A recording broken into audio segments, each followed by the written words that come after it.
Good evening. Welcome, everyone. My name is Sarah Zenaida Gould.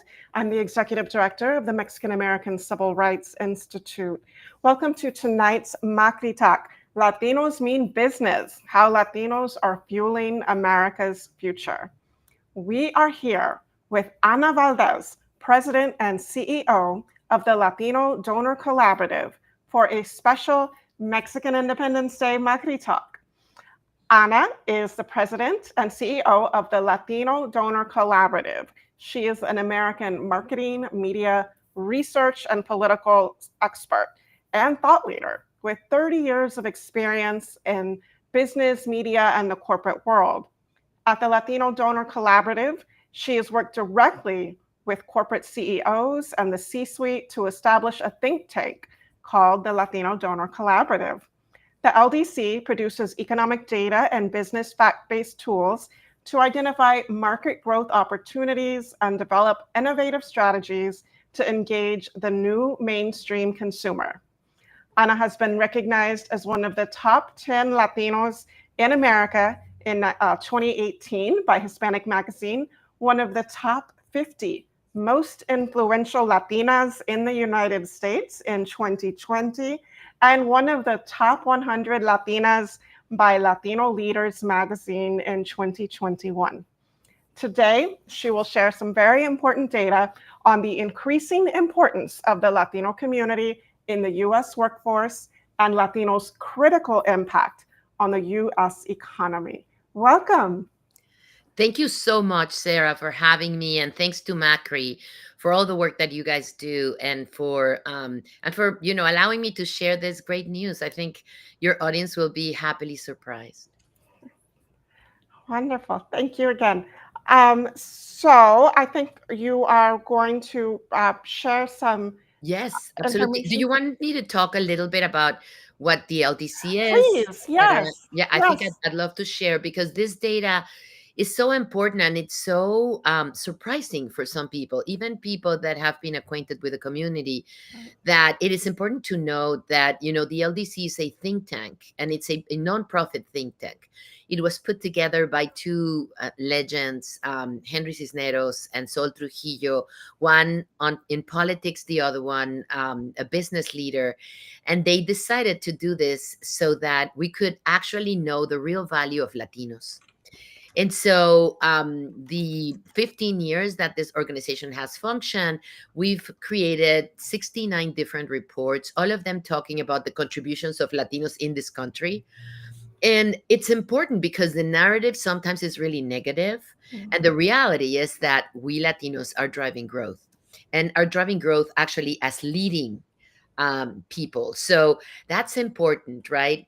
And so this information that you'll hear is based on official data from the government in different entities like the Census and Department of Commerce and Department of Labor and INS and a lot of different sources, but always based in official numbers. We want it to be totally legit, and we want to be the people that are actually like digging out data rather than people that are just doing surveys. And always a sample is not as exact as when you actually go to the full numbers. And so that's why we work really hard not only to produce this data, but also to spread the word.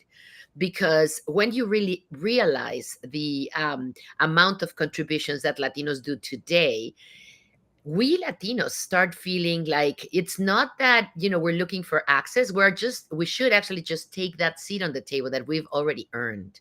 And you'll know this once you see the data. So with that, I'm going to start sharing. And you're going to see that, well, first of all, let me know if you can see this. Yep. Excellent. And so now so again, as I said, we are the Latino Donor Collaborative, and our think tank is called the Latino Data Collaborative. And that's why you see two logos there. So what is our uniqueness? We're a nonprofit, but at the same time, not only we are a think tank, but we also are very specifically targeting decision makers. Why? Because Those are the people that can help us to spread the word of the opportunities that Latinos are bringing to this country, and the word of, the myth versus the reality, right? That gap that exists between sometimes the rhetoric and the people that are actually, making decisions so that they have the facts. Rather than make decisions on myths, we want them to make decisions on facts. So, our audience, as I said, are global resource allocators. We work with not only American resource allocators, but also other countries' resource allocators and actually leaders. We also are we work really close with opinion influencers because they help us to spread the word. And then, of course, probably the most important and impactful is the Latino community. And why? Because again, we have to know who we are so we can actually claim that seat on the table that us and our parents have already earned since long time ago. So I'm going to start by telling you a little bit of who we are in numbers, in demographic numbers. And this is important because we kind of know, but it is important to actually understand exactly who we are. So in this graphic, you can see the general population by race. And the most important part is that it's divided in columns by generation. So you can see the silent and the boomer generation in the first two columns. And then the alpha generation, which are the younger people, right? The ones that were born in 2013 until now. So that's 12 years older to old, up to 12 years old. And you can see that Latinos in the silent generation or in the boomer generation are, in the case of silent, 8.8% of the population. But when you go to the youth, they're 27.1. And when you actually look into births, it's almost 30%. So that's really important to know because our group, our I don't want to say ethnicity, our cohort is really, really young. The age most populated in our community is 12 years old, and the age most populated in the non Latino community is 52 years old. So you can see how young people are. Now, this is important because the overall population is 19.5 according to the census, but also according to the census, the US births and the under 18 population is much, much younger. This is another piece of data that is important from the census too, because the myth is that and you in Texas know it really well. The myth is that Latinos just came, right? Like me, I'm an immigrant, but I'm really a very small majority because 89% of Latinos are actually legally here. 81% are citizens. So imagine 8 out of every 10 Latinos is a citizen. So that myth of majority recent immigrants is huge and it's a lie. And then 8% are legal, lawful residents here and they hold legal status, and only 11% are undocumented. So that's also important to get a picture, a real picture of who Latinos are in this country. I'm going to give you an example. As I said before, I'm an immigrant, but my husband belongs to a family that emerged in this country in 1570. Part of his family came to this country from Spain in 1570, and then they intermarried with indigenous people. So then they became Mexican, and then when the border crossed them, they became American. But they are Mexican before they were American, and this is their land, right? It happens the same for Texans in a lot of different ways. So that's important also to know, because sometimes my husband, whose family came here almost 500 years ago, is told, "How come you speak English so well?" And he says, "Because guess what? I've been here in this country, or my family has been here in this country most before probably your family." So it's a really interesting part of who are Latinos, right? Then another very important part is that Latinos under 18 years old, 94% were born here. And again, that is important because all that young people that are growing into the workforce, into college, into voting, right? 94% of them are born here. So they're American, they speak English perfectly, and they also have that experience of being singled out. So they're motivated by all the sacrifices their parents did for them and all the sacrifices the community has done for them. But at the same time, they have all the power of being American and being where they were born. Now, as I said before, we've had many reports. We've done many reports, and we're very proud of each one of them. Um, this is one of my favorites, and this is one of the most early ones. And we do this every year. It's the official LDC US Latino GDP report. And why is this important? Because the way this emerged about 8 years ago, our chairman, Sol Trujillo, one of our founders, Sol Trujillo, he said, listen, I have been a CEO in in all continents, actually, except in Antarctica. So he said, the way I decided to get into a country or not with my business was to look at their GDP and then see if it grows or if it decreases. And so if the trend is positive, that was a country I would always invest in. And so we decided to do the same analysis for the Latino community. And we've worked with many different economists and scientists. And today we work with the University of Arizona, which has been the best partner up to today in terms of economists. And we find that Latinos in this country are producing $4 trillion of GDP in the United States. Why is this important? For many reasons. I'm going to give you the first one. $4 trillion that come from, remember I told you trends? The first time we actually measured it 8 years ago, it was 2.1. So in 8 years, the GDP of Latinos doubled. If you find a country where the GDP doubles in 8 years, please let me know because I want to invest personally there. So far, we've never seen a country that would grow that fast. And so, if Latinos were actually an economy by themselves, only U.S. Latinos, remember, if they were an economy by themselves with $4 trillion, they would be the fifth largest economy in the world. That is crazy when you think about it, especially when you're hearing so much rhetoric about Latinos. And unfortunately, we heard this week how the Supreme Court justice is actually allowing ICE to stop and detain people that look Latino or people that have an accent independently of their status. And so when you think that they're doing that to the economy that represents within the United States the fifth largest economy in the world, it kind of doesn't make sense business wise because, it's just so, it's not a good thing if you want to actually put through this a group of people that are producing so much for the country.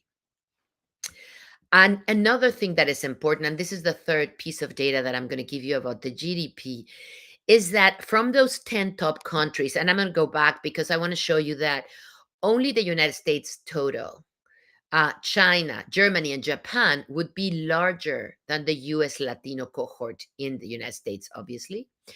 US Latinos produce more GDP than India. And remember, Latinos in this country are 65 million. India is 1.2 billion people. So more than UK, more than France, more than Italy, more than Canada, because they're incredibly productive. And I'll tell you a little bit of why. But going back to this chart, out of those 10 top economies in the world, if Latinos were an economy, they would be the second fastest growing. Only China would be growing more. And I'm talking not about population, by the way. Remember, this is dollars. So Latinos are actually growing their contributions in dollars to this country as the second largest economy, which again, if you put it in perspective, it just doesn't doesn't make sense with the rhetoric, right? It is a complete different version. And I love this word that young people use today, which is gaslighting. And gaslighting, as you may know, is that part where people tell you something and you are seeing that it's not true, but they're still insist on it. And so this is probably one of the biggest gaslightings of the myths in the United States. The value of Latinos. Now, if with this growth and this, speed of growth, the U.S. Latino economy will surpass Japan and Germany in the next 10 years, which is crazy because those economies are ancient and are powerful and are world, fortresses in so many ways. Well, guess what? The Latino community will be producing more. So, do you hear when I say we need to start owning who we are? So, for those of you in the audience that are economists, you probably know that the GDP of the United States is powered by consumption. Well, guess what? Latinos have an even bigger consumption power. The purchasing power of Latinos is 4.1 trillion. And it is crazy because, again, Latinos are not only powering the productivity, they're also powering the consumption. And I didn't make a note at the beginning. You see here, it says 2023. And that's because we are based on official numbers, and official numbers from the United States are only always 2 years late. So the numbers that we worked with in 2025 were the numbers from 2023 in the official numbers. They don't release the numbers the year, they release the numbers 2 years later. And that's why you're going to see everything here that is 2023. I really want to show you something. This is really important in terms of states. So we obviously know how productive and how important for the economy are Latinos in states like California and Texas and Florida. You know that in your state, in Texas, the same as in California, Latinos are now majority. More people live in Texas and California that are Latinos than white or any other race. And this again is the census, so you can Google all this. So these states we knew, Florida, New York, Illinois, Arizona, Colorado, these states are strong for Latinos. There are a lot of Latinos. They're producing a lot. In our report, where you can find on our website, and we distribute it for free, you can see the GDP of each one of the states, which is really interesting. But the most important part of this report was where we saw growing and in states where we actually were not aware of. So, for example, Wisconsin, Virginia, Kentucky, Wyoming, Oklahoma, South Dakota, North Dakota, those states, had incredible percentage of growth from 1 year to year. And people are not even aware, right? I mean, people are not really counting or talking about this. I have a real great anecdote of about 2 years ago. I was invited to speak at the Chamber of Commerce of Wisconsin. I've never been in this Wisconsin before, and so it was really interesting. I accepted, of course. I was happy to go. They flew me in and everything. And after my presentation, I asked the governor, what is the reason? I love being invited, but tell me why. And he said, listen, Latinos are migrating, not immigrating. They're migrating from other states to Wisconsin. And they're migrating in a very different state than before, which is now they have credit, they have savings, they have business expertise, and they're actually founding new businesses. They are bringing new talent. They are bringing new ways of doing things. And we don't know Latinos. And we want to, we need to. I know my constituency needs to know who they are. And I realized that then that This was not the only state. There were many others. And again, in our report, you can see the state of the GDP of Latinos in a lot of different states. And the same in our report also, you'll see that we have numbers for Mexican Americans specifically. Why? Because even though we are a Latino donor collaborative, that's our name, we realize that Mexican Americans are almost 60% of the population of Latinos. So when you talk about the Pareto Bell, you always want to make sure that you know where the majority is and you know how that majority is actually acting. So, what's behind the growth? I already said population. I told you a lot of numbers about population. I'm really excited about it. The second part is workforce. And I'm going to show you my favorite graphic. Actually, well, before I show you the graphic, I'm going to tell you this first number, which is the US Department of Labor projects that in the next 5 years, well, it started in 2020, but at least in the next 5 years, 78% of all the net new workers will come from the Latino community. That always has to do with youth, right? As I tell you, the most populated age of Latinos is 12 years old. And the average age of a Latino is 39 years old. And so this is important because those are the workers that's the 78% that is coming in, right? They are, if the average age is 12, imagine in 6 years when they become 18. That's when that 78% of net new workers comes up. But my favorite graphic of the whole presentation is this first one with the red columns. The red columns are the labor force participation. And the blue line is the labor force part. Okay, the red line is Latinos, the red columns, and the blue line is non-Latinos. And as you can see, Latinos for years have been 6 to 8 points more employed than any other American. So going back to the myths, Latinos are lazy. They don't even know what they're talking about because we are overemployed. And we all know people that have 3 jobs or have heard about our ancestors that have 3 jobs. And that's a fact. Third reason, educational attainment. And this is really a great, joyful graphic because these are the increases from 2021 to 2022 in educational growth. As you can see, both in high school and some college, non-Latinos are actually going down. And I feel bad. We need to fix that too.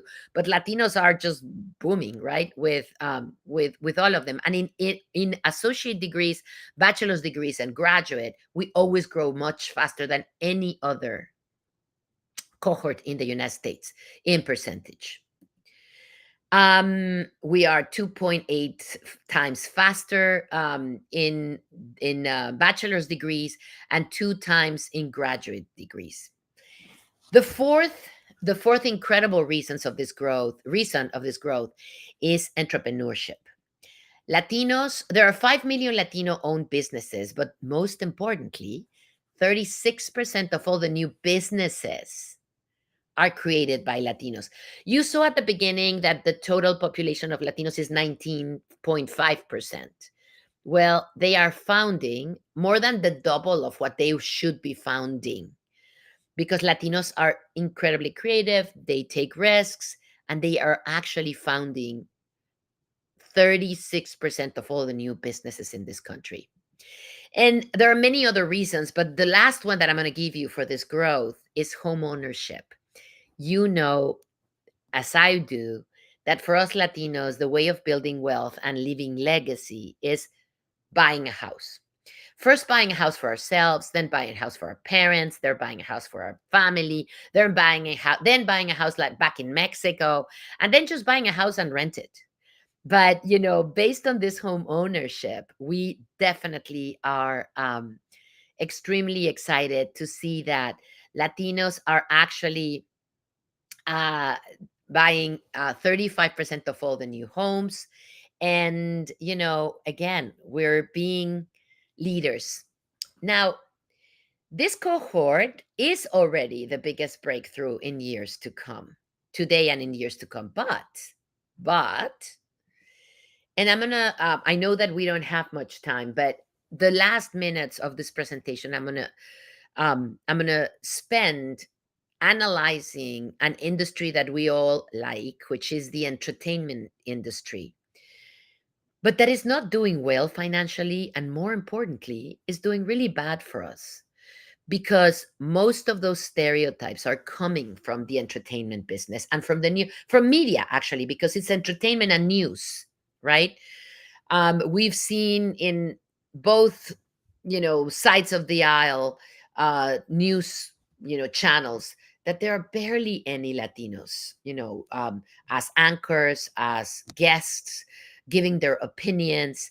And so we're being analyzed, and our narrative is being created by non Latinos that don't know us in best case, and that actually don't like us in the worst case, right? And so I'm going to analyze a little bit of what we found. So this is another one of our reports that we do, which is every year we measure the participation of Latinos in media. And so, just FYI, this graphic, the first one is the population. So as I told you, 19.5% of the population is Latino, 6% is Asian, 13.6 is African American, and 59% is Anglo. Now, when you see the shows, for example, in scripted cable shows, only 4% are actually Latino um, leads in scripted cable shows, 10% in broadcast, 6% on films, theatrical, and then 9% on streaming films. That's much less than what we actually deserve, especially because we're powering the audience with 25% of all the subscriptions and 26% of all the box office entrance. Now, what's happening? The Hollywood is going really not well. Let's put it that way. I don't want to be judgmental, but out of the six larger companies in Hollywood, five of them have decreased their capital, their market cap, almost to half of it. And actually, now there's a rumor that um, Warner Brothers Discovery is thinking about merging with Paramount because they're not doing well, so they're thinking they could do better. But long story short, they're not doing great. The audiences are going to other places such as YouTube, TikTok, gaming, all the social media, right? And guess who is driving that growth? Latinos are driving that growth because when Latinos don't see themselves reflected, now, especially young Latinos, now they have channels to actually not only watch content that represents us, but make content that represents us. And so YouTube has been powered by the growth of youth of Latinos, um, you know, uh, um, platforms like TikTok and Instagram and all these different ones also is powered by Latinos. And guess what? That's audience that the traditional Hollywood has lost. And so they're not only making us not a favor by portraying us negatively, but they're also not doing themselves a favor because our audience is migrating to other platforms, to other venues where we actually can create content and can watch our stories. We did a report some years ago, and I know that I have very little time, but we did a report not some years ago, I'm sorry, last year with McKinsey. We work a lot with companies like McKinsey, Bain, Accenture, etc.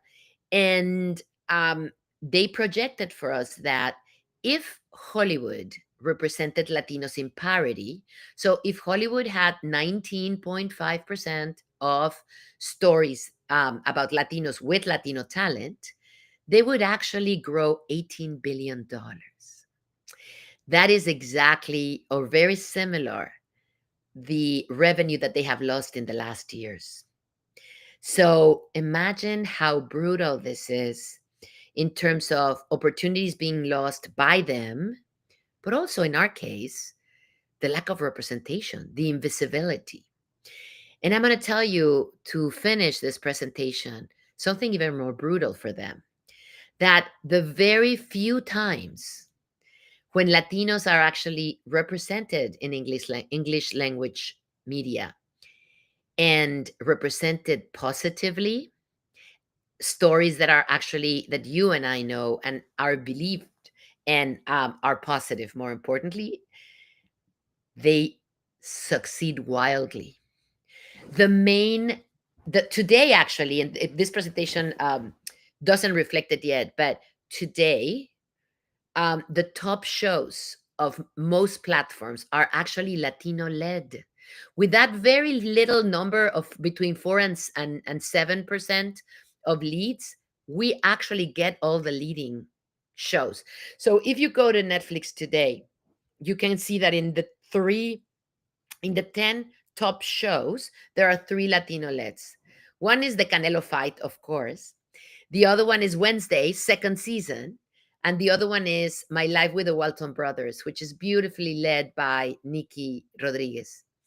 So, and of course, you know, the number one show at certain point of HBO Max has been The Last of Us.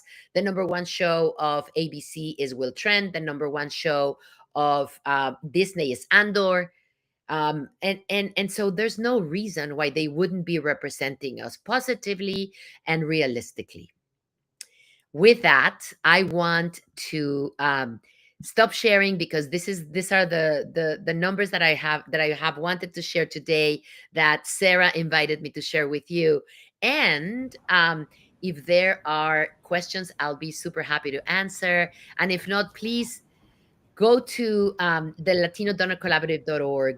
All of our reports are there. You can download them. You can see infographics that will allow everybody to understand the reports, spread the words. We distribute everything for free.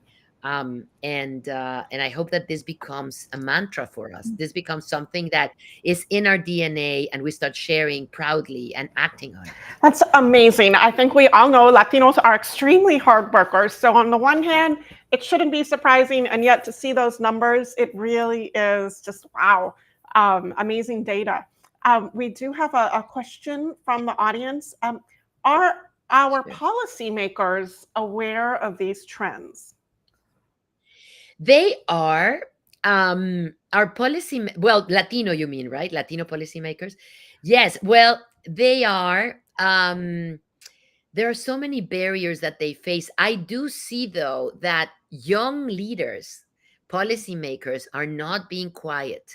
They're the ones that are speaking up tremendously with these numbers.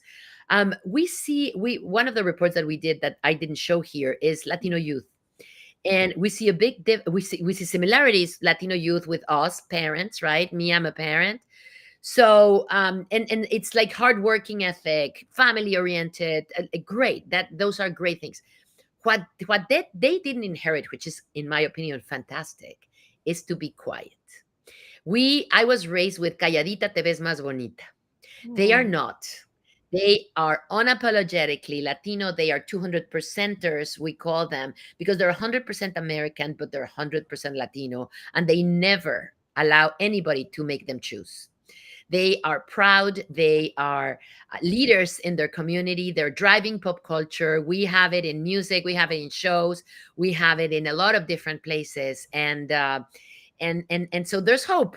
But us, I think my generation has to start speaking up more, owning these numbers, and spreading the word, because that's what we need to do. But you're right. That's a question for our policymakers, because I think they need to act more on Yeah. it. You've been releasing this report for a few years now, and I feel like every year it's more impressive. Have you seen any impacts of the report in corporate America? Yes. So this is, and again, we've seen so much impact. First of all, the numbers are shared in views by the millions, which is really great because, and it's funny, everybody uses them. The right and the left, and I can't get political because I'm a nonprofit, but the right uses it to say, look how much we're making Latino growth. And then the left use it to say, um, you know, our past presidents did this. Now you have to keep voting for. So it's very interesting how everybody uses them, but they use them, which is important. Corporate people, and I love doing saying this, we see a large, I would say we see an important part of corporate using them. And I have to say, they're usually the leading brands because they come to us when they already have research showing that their consumer is growing through Latinos. And so they want to Mhm. know more. So they come to us saying, tell us what this is going to look like in 2030. Tell us how they are choosing. Tell us in the household who's making decisions. So we do a lot of reports with brands, and it's usually, I would say, 99% of the times, it's the leading brands. Okay. We have a couple more audience questions. One is, would you say that education is the most important driver of this Latino GDP, or is it more complex than that? I think that that's a really great question, and it's caused a lot of debate within our board. Education is very important, but not simplified as you need to go to college, and they need to go to college, by the way.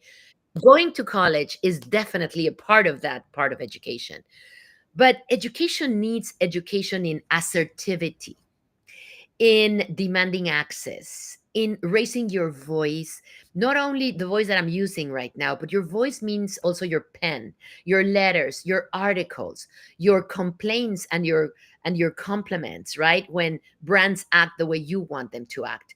Your voice also means your vote. Your voice also means, use the purse, right? Your purse or your pocket, right? Saying, I'm going to support this brand that is representing me. I'm going to support this, show that is actually portraying somebody that I like to be and that I like be identified with. Not supporting the ones where, this is an example that I always give, which is, I hate those shows on TV that show, something happened terrible on the earth, and LA is the only city that is a surviving city, and you see the people in the cast and there's not a single Latino.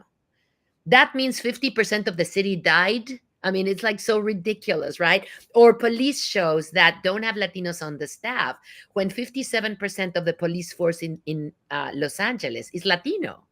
So don't support those shows because we don't want them to thrive. They're not portraying a real, image of who the city is. So that's, I would say, to your question. So education is more than just going to college, and believe me, going to college is extremely Mhm. vital. Um, but it is, showing, um, and role modeling this, assertivity, smart talking, um, just be own it, own these Mhm. numbers. Thank you. There's a lot of interest, of course, in Hollywood. I think that that's a really relatable area to talk about this. I, I often think that Star Wars overcame the hiccup of that terrible prequel series when they started introducing Latinos characters to Star Yes. Wars. The question is, why do you think that Hollywood is losing money um, and that they haven't responded more towards the Latino audience, given how much Latino audiences do consume entertainment. Yes. So, you know what? It's so funny because important important, hold on just a Yes. second, please. This is like an emergency call. So, While we're waiting for Anna to come back, I will just share that starting tomorrow is the Big Give in San Antonio. The Big Give is an annual day of giving, and it starts tomorrow at 6 p.m. If you have the ability, whoops, not that one. Here it is. If you have, that's sorry, okay. it was my son, and I never stop anything That's except for okay. my I two started sons. giving an Sorry, my announcement while apologies. you were. Go ahead. Go ahead. Mhm. Thank you, thank you, thank you, thank you. So, yes, your question is really good. I think there is a part of Hollywood that is starting to see it, But traditional Hollywood has been so powerful. You know what I mean? It has been so incredibly powerful, Sarah, for decades, almost a century. Mhm. It's hard for them to make them, and in a lot of different ways. It's a very, um, it's a block in a lot of different ways, and so it's been hard for them to actually understand that there's a change, such a dramatic change Mhm. of Mm. demographic. So they haven't done it. Some very few examples, as the shows that I Mhm. just mentioned, which are only like 5%, um, are doing, Mhm. more. But guess who's doing it? The platforms, the gaming platforms too, right? TikTok. We've heard from the marketing people in TikTok that almost 45% of their growth is driven by Latinos. The same is in YouTube. And so YouTube, I remember when we started measuring it, was not even measured by Nielsen, because YouTube was like an afterthought. 2 years, 3 years ago, they had to start measuring it as a traditional media because it was taking so much from everybody. Today, it's much bigger than Netflix. So, yeah, so they're slow. We need to push them like other communities push them when they don't represent us Mhm. well. We need to learn from other communities how they do Yeah, it. yeah. Okay, one more audience question and then we'll wrap things up. Are you able to project a kind of a breakthrough moment when this information becomes more widespread and more influential? Yes, I think that this has happened to us during the last 5 years. We've been able to project what will happen in the next years, and then when it does happen, we get the praises, right? Like, you said this before, I didn't know. So I think the more time passes by, and I always think about this, the age most populated in our community, which is 12 years old, right? And how when these 12-year-olds turn 18, and they will have purchasing power of their own, they will be studying, they will be doing all these things. I think that, and by the way, we will already have seen the economic consequences and social consequences of targeting Latinos the way they've been targeting right now. That's when we'll take over. We will. I My prediction, when they ask me, is that Latino youth will save the United States. Mm, yeah, yeah. Well, Yes, thank you for having me, what a Sarah. wonderful presentation, so full of good information. If you watched tonight, if you enjoyed it, share it with other people you think need to see it. You can also visit the Latino Yes, Donor Collaborative on their website, which I'll put in the chat, the link to that, so you can get all of thank their you, thank reports. you. And as I was mentioning when we took that little break, tomorrow night, the Big Give starts. That's an annual day of giving here in San Antonio. Here's our little promo for it. Tomorrow from 6 p.m. Central through Thursday, 6 p.m. Central is the Big Give, annual day of giving. There's information in the chat about it. We need your help. This is kind of a rough time for Latino nonprofits, so we could really use your support. Yes, And if you enjoyed tonight's program, we have lots more programs on our YouTube channel, but also if you go to our website, somosmacri.org, you can find a complete calendar of upcoming events. Thank you, Anna, for being with us tonight. thank you so much, Sarah. It was a pleasure to be with you. Thank you for inviting me. Absolutely.